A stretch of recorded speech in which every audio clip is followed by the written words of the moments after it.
नमस्कार मंडळी. छोट्या पडद्यावर सध्या नवनवीन मालिकांची रेलचेल पाहायला मिळते. अशातच झी मराठीने सुद्धा त्यांच्या एका नव्या मालिकेची घोषणा केली आहे. त्या नव्या मालिकेचं नाव आहे कृष्णाईच्या लेकी.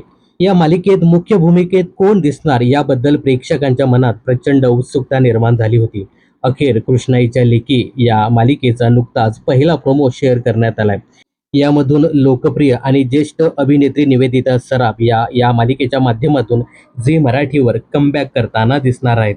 निवेदिता सराफ यांनी 5 वर्षापूर्वी झी मराठीच्या अगबाई सुनबाई आणि त्यानंतर अगबाई सासूबाई या मालिकेत प्रमुख भूमिका साकारल्या होत्या.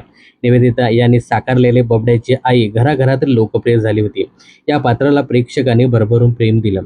आता ही बबड्याची आई कृष्णाई होऊन प्रेक्षकांच्या भेटीला येणार आहे. दरम्यान कृष्णाईच्या लेकी या मालिकेच्या प्रोमोमध्ये नायिका घरातील सगळी जबाबदारी खंबीरपणे सांभाळताना दिसते. ती म्हणते, तुम्हाला म्हणून सांगते, मी लहानपणापासूनच ऐकलंय, चूल आणि मूल बाईकडं आणि घरची जबाबदारी पुरुषाकडे. पण माझ्या नशिबाचा डाव पलटलाय.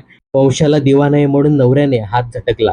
त्या दिवसापासून माझ्या लेकींची आई पण मीच आणि बाप सुद्धा मीच. त्यांना सांगितलं पाहिजे, हवं तेवढं शिका आणि जगात ताठ मानेने जगा. कोणीतरी सांगितलंय, पोटची बेटी धनाची पेटी. ज्याला समजलं त्याने मनापासून जपली. या मालिकेत निवेदिता सराफ या कृष्णाई म्हणजेच 3 मुलींच्या आईचं पात्र साकारणार आहेत. आता या 3 मुली कोण हे आपल्याला लवकरच कळेल.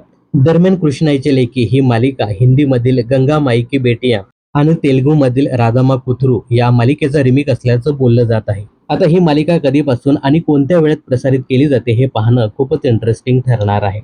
तर झी मराठीवर नव्यानं दाखल होत असलेल्या या मालिकेबद्दल आणि निवेदिता सराफ यांची पुन्हा एकदा झी मराठीवर एंट्री होत आहे याबद्दल तुमचं काय मत आहे हे कमेंट्स करून नक्की सांगा.